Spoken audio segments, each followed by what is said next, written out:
Hello, my name is Liam Hart, and I've been invited by Art by Artists to answer 10 questions that talk about my art practice and all the encompassing elements which have made my practice what it is today.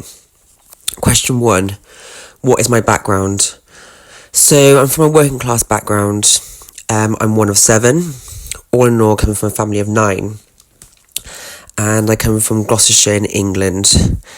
I've also embarked upon 2 degrees. My first one at BA level was in fine art painting and drawing, and my second one at master's level was in visual sociology. Question 2. How does this impact the way you see the world and create art? So, seeing the impact of struggle on such a dire financial and mental health level has led me to explore deeper levels of interest that explore both identity and the idea of mental balance.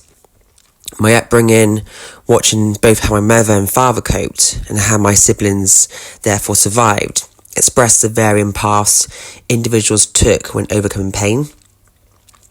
As I grew up, I paid more attention to how my extended family and wider society approached struggles, but also the relationship with themselves. This focus on such raw and deep personal happenings encouraged me to work with raw mediums such as painting and drawing, and creating a direct link symbolising how pen is applied and how that direction or action of working out the application of marks reflects the actions towards the overall outcome.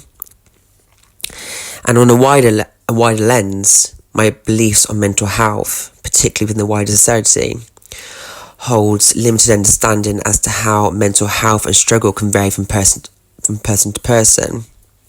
It's hidden all aspects of identity, and taking the hidden aspects of identity in particular, I've called upon the home environment as a metaphor to speak about this relationship. I'm navigating the relationship between what is shown to others when they visit our homes, but also what is kept away from eyesight when in drawers or behind closed doors from visitors, out of the fear or anxiety of them finding out what those things are that we tuck away. Question 3. Who are my biggest influences? So I mainly have taken my inspiration from Instagram. It's really allowed me to explore artism all around the world, which I beforehand would have relied upon exhibitions at galleries or magazines, etc. And I'm particularly interested by 3 female artists. The first being Sasha Gordon.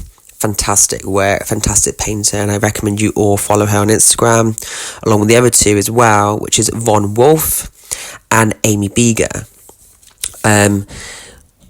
They're all fantastic artists, and overall, I favour contemporary arts or artists who hold realistic qualities, but also push their work in surrealistic ways, particularly when it's done in a playful and strange way. Question 4. What am I focused on right now? So I'm currently preparing my first art fair, which is happening in Chelsea in London, and I am ending one body of work which has predominantly been in black and white, mainly drawings, and I'm about to embark on my second or my next collection, which will be more colourful in nature. Question 5. What are the biggest challenges of being an artist? I would say that being patient with the long haul journey is a big factor that many should think about and be aware of before taking on this journey. Learn how to handle rejections, the multi-dexterity of tasks that artists need to complete, and this mainly comprising of the visual and ritual communication abilities that's required to speak but also showcase your art, but also have the ability to actually produce the results that you want them to produce. The strong levels of organisations that's required, but also, overall, being technically advanced when showcasing my art on all levels. Question 6. What advice would I give to my younger self? Mainly that the rejections and struggles will all lead to a road of excellence. That's all I can say. Question 7. have you ever tried any unconventional mediums or techniques?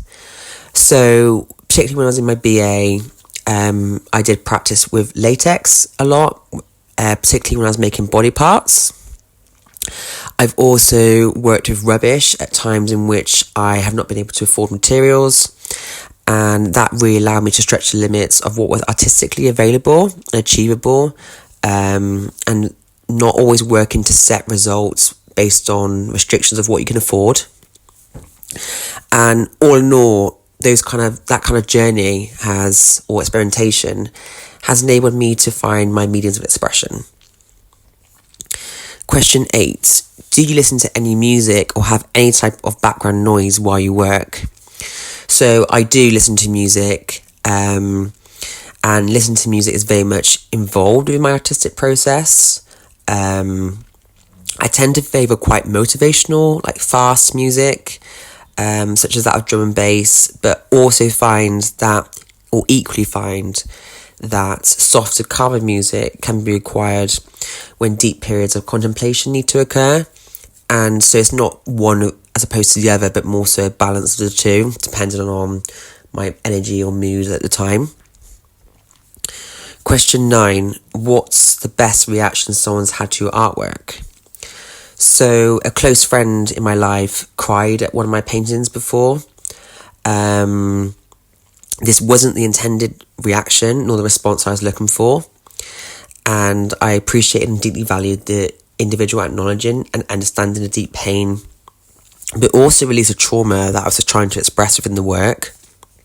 And it allowed me to feel an understanding and acknowledge that the artworks I was producing were successful in both my release of my idea and the pain that I was trying to remove, but also how that then can be understood by someone else. And it's been a real treasured moment despite it looking at trauma in itself.